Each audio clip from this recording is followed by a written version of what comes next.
Welcome to the February RCA Institute webinar and discussion. Today, I'll give you a whirlwind tour, introduction to RCA modeling.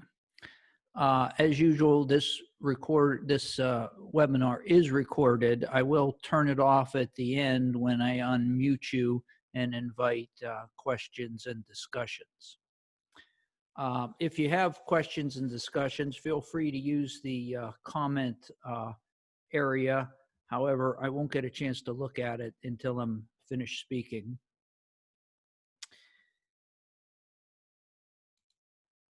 Now, RCA is not a new concept. It was under development. It was developed in the Consortium for Advanced Manufacturing International back starting in 2001. It is based solidly on German management accounting concepts known as GPK, or Grenzplan Kostenrechnen. Excuse my German if you speak it. And it incorporates the process view of operations that activity-based costing does quite well. RCA is an integrated economic model of operations for decision making. In other words, it's not designed to support financial reporting. You actually have to kind of dumb it down and inject a priority for financial reporting rules. It focuses on internal management decision, linking operational metrics to finance, and reflecting clear cause and effect relationships of resources and processes. Now, RCA is based on and applies the principles of the Institute of Management Accountants Conceptual Framework for Managerial Costing. So the main diagram for that document is the one you see. And so RCA is based on two principles: causality for modeling and analogy for information use. What we do is we start by looking at the output of the organizations. In other words, the strategic decisions it needs to make, the strategic goals it wants to achieve. Then we build a model of the resources that are available to it. The core of RCA is an operational model that serves as a baseline for optimization decisions to achieve an organization's strategic goals. In support of the two principles, causality and analogy, RCA has techniques to apply the many supporting concepts you see off to the side. Naturally, we recognize that a number of constraints will have to be considered as well, and those are also listed. Time doesn't permit a deeper exploration, but to make it short, the focus is on representing the reality of the resources and the processes in your organization. We kind of set financial reporting and traditional financial accounting rules aside and focus on causality and reality. So the basic steps in an RCA model are: first, identify the resources. Second, identify the resource relationships. And then apply costs to the model. That gets an operational model that is costed, one that reflects what people see in the operation. And that provides better visibility and usability for decision making.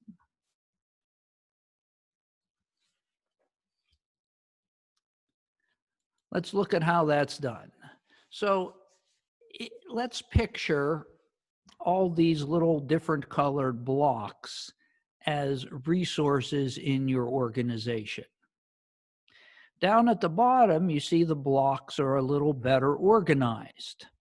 So that's probably the operational part of your organization, because typically organizations understand how direct or very close to direct cost work to produce and achieve outputs. The rest of the organization tends to be a little more difficult to trace and see how they interact with both the operational resources and the final products and services. So the first thing that RCA does is to organize the resources into what we call resource pools in a logical manner. And RCA has several techniques to do this. Now, if resources are the first step and they're important, I'd like to have you understand a little bit about how we think about resources. First, resources have capability. So if you have two accounting technicians that process transactions, and one does a lot of easy transactions really fast, and the other one can handle those transactions that are problematic and require some problem solving, both of those technicians are valuable and useful, but they have very different characteristics. Now, RCA doesn't, and actually no modeling method can really model individual characteristics. That's why we have managers. But we always need to be aware of that, the idea that sometimes the same resources or very similar resources have very different characteristics. The second thing that RCA does model is capacity.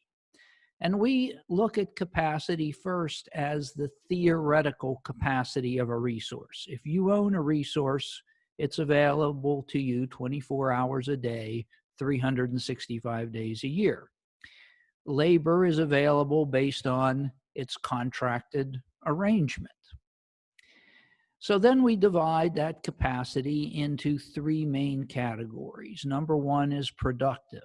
That's when the resource is doing the thing you purchased it to do, the reason you want that resource. Non-productive is things like maintenance and maybe for people training. These are things that have to be done, but you try to minimize them or do them as efficiently as possible. And then idle or excess capacity is the capacity when the resource simply doesn't have work to do, or you choose not to assign any work for it to do. And this is an important and often overlooked aspect in many traditional costing systems. And finally, there are consumption characteristics associated with the resources. So a given machine requires a certain amount of maintenance. It can produce a certain quantity of goods. It may require a certain number of people to operate a machine. And those consumption characteristics result in some fixed costs and some proportional costs. And those costs need to be considered based on those characteristics.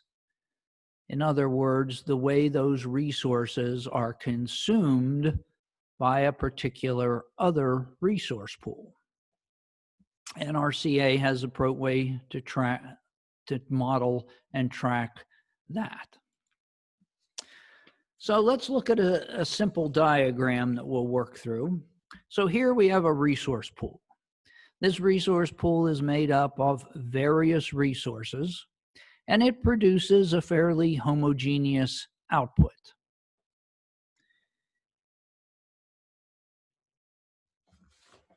How do you define the relationships here between those resources in the resource pool and the output. So first, let's be clear.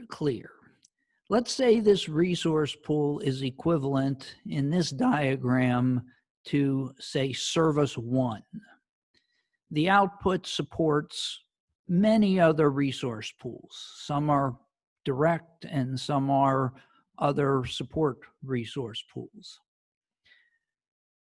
RCA uses what the conceptual framework for managerial costing calls the concept of responsiveness, where resource characteristics are traced from resource pool to output based on fixed and proportional relationships. Now, this isn't what most people learn in their university costing courses. So what's going on is service 1 has this characteristic of fixed and proportional relationships that its resources in the pool apply to its output, no matter who consumes them. And by tracing each of these, we get a much more accurate picture of how resources are consumed through processes. And so this is a very short process change. Sometimes it's much longer. Now, I need to contrast this with what most of us learned in university, which is kind of what we call the principle of variability, or the concept of variability. In this model, resources are basically considered fixed or proportional only in comparison to a final output.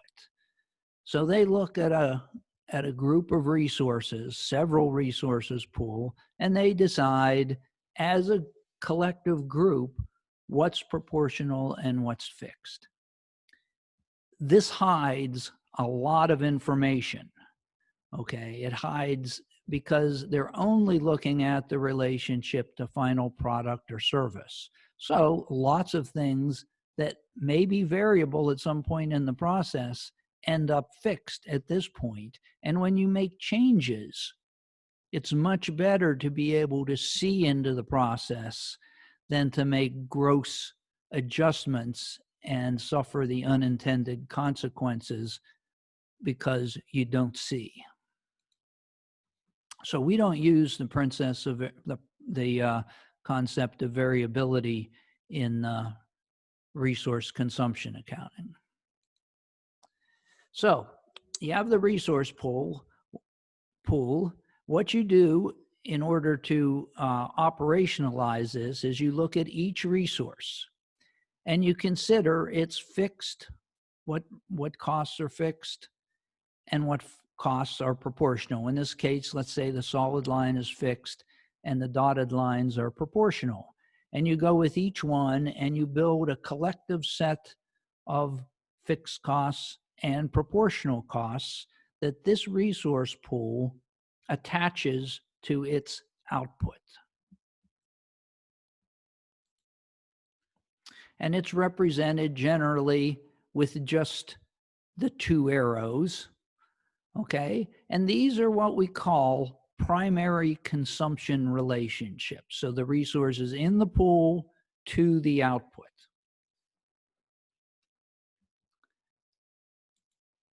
What does this look like in kind of like a spreadsheet form?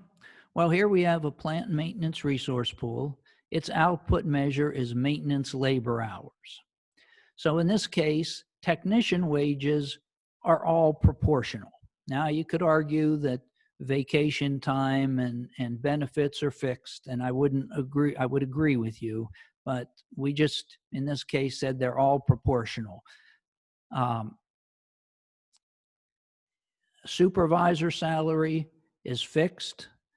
General material has a fixed and a proportional component, and this is roughly what the technician wages would look like if you broke out benefits and vacation. And then there's some depreciation for shop equipment, which again is fixed. And then what RCA does is it adds these together and it comes up with a fixed and a proportional amount, and that can be turned into a rate. Now you say, what's the use of a fixed rate? Well, it makes it easier to move through the process, but it's always identified as fixed, and that cues the decision maker in at some point to knowing that those fixed any fixed amounts are not going to change based on, smaller decisions. It has to be a bigger decision to start to change the fixed amounts. So I just want to remind you what we're doing. What we're doing is we have one resource pool. We've chosen one, and we're looking at what you do with the model. Here, notice you only see one arrow. Remember that that's really one fixed and one proportional. We usually shortcut it down to one arrow for simplicity. Now, there's a second set of relationships that affect a resource pool, and those are called secondary consumption relationships. In other words, there are other resource pools out there that support this resource pool. Maybe they take up floor space. Maybe it consumes utilities. It probably uses human resource services. So there's many other things and many other resources pools that support this resource pool, and those come in again with fixed and proportional components. Let's take a look at what this looks like. Down here are what we call the secondary costs. So in this case, we have utilities that come in from a utility resource pool, and they have a fixed and proportional component. And what we're really talking about here is we have to analyze this resource pool, and we have to say when this resource pool sends on these utilities, what happens based on that output and the process and associated with that output. And we look at what becomes fixed and what is proportional as they pass it along. And we have some that are based on activities. For instance, human resources, based on the number of benefit adjustments, passes along a certain amount of its resource and the associated costs. Those all come in as fixed because the personnel department apparently has decided it's completely fixed. It can't get any smaller if it were much less busy. And then we have purchases and general materials, so it uses the purchasing department, and it gets costs based on the number of purchase orders that have a fixed and proportional component. Now, there could be a lot more. There could be a floor space here and things like that, depending on what was important with your organization and what kind of resource pool this was. So in the end, what we do is we have single arrows coming in. The width of the arrows is not significant, but they represent both a fixed and a proportional set of resources coming in from another resource pool and creating an output. And these, of course, are the outputs of the secondary resource pool. Sorry about that. So let's go back again to our three-step process with RCA. So step one is identify the resources. Okay, you first have to identify the organization's highest level managerial objectives and the types of decisions that are going to be made by managers. You identify the resources that produce those objectives. You identify support resources, and you capture any other organizational resources that are out there. And the resources are grouped into logical pools based on their characteristics, output, and relationship to managerial objectives. Second, you identify resource relationships. You map the cause and effect relationships between resources, map the flow of resources between resource pools to final managerial objectives. And of course, you're tracking the fixed and proportional relationships. After you do that, you've created a cause and effect based model of your operations. The other thing about the model at this point, you'll notice we haven't mentioned cost. That's because we build the model to this point first in operational quantities. Then you go out and you build the cost information that's needed to support this model. So you can see the cost of operations. You have operational capacity and cost information for decisions and planning. You also have clear incremental and marginal cost information because the fixed and proportional costs are traced at every level of the process.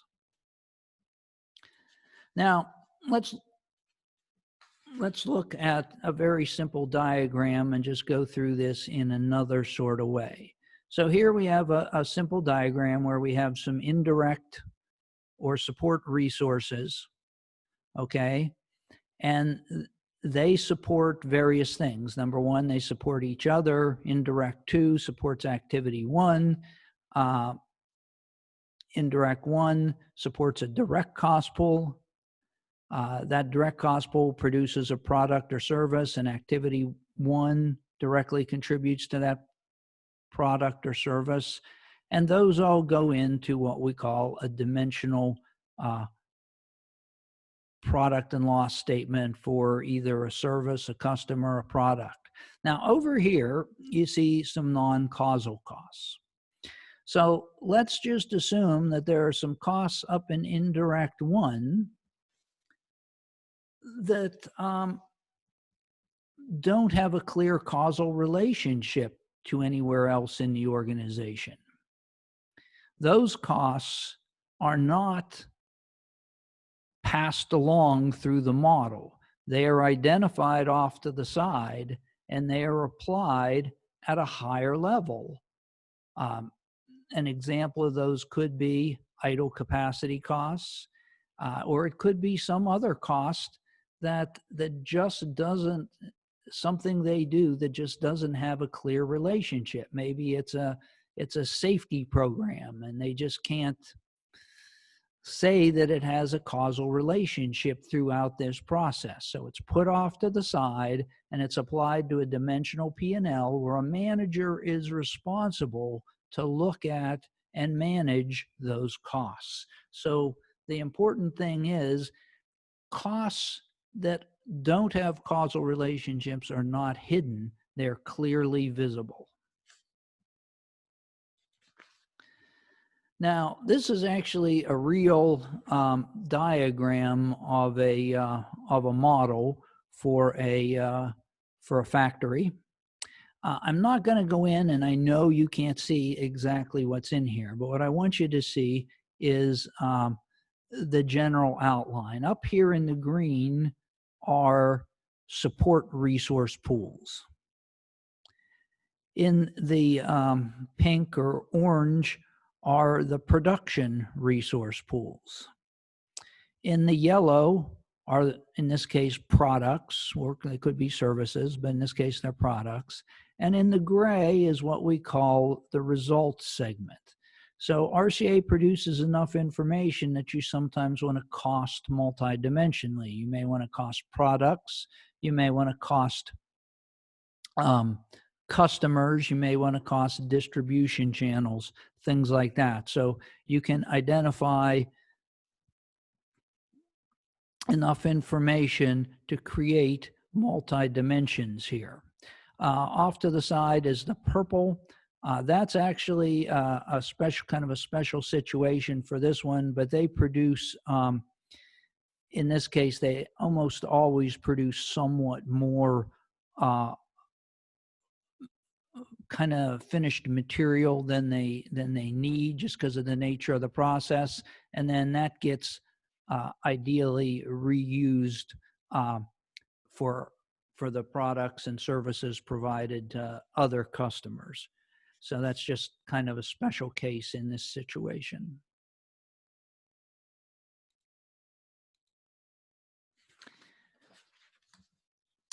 So I'm going to finish with this diagram. This was from an International Federation of Accountants information paper called Evaluating the Costing Journey, a Costing Levels Continuum Maturity Model.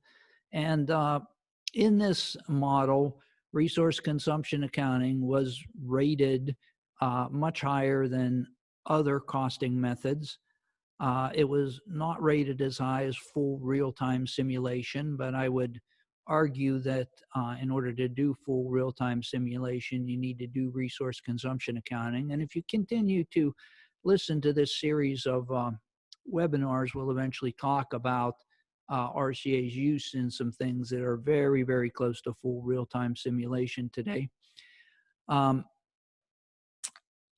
So it has been reviewed. It has been seen as the most effective. Now, there is an argument. Some people say it's also the most costly. I would disagree with that. If you went through all these steps, you would be taking a very odd path to get the resource consumption accounting. Resource consumption accounting is meant to be really built on top of some traditional standard costing methods. You don't have to go through an activity-based costing process to get there. I think if the bottom line is if you needed much better cost and profitability information for internal management decision making, going straight to RCA makes a lot of sense.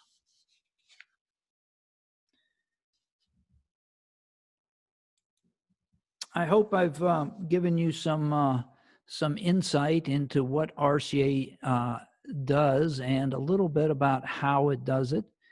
Clearly, this was a very short presentation of a complex subject, and if you'd like to know more, don't hesitate to contact me.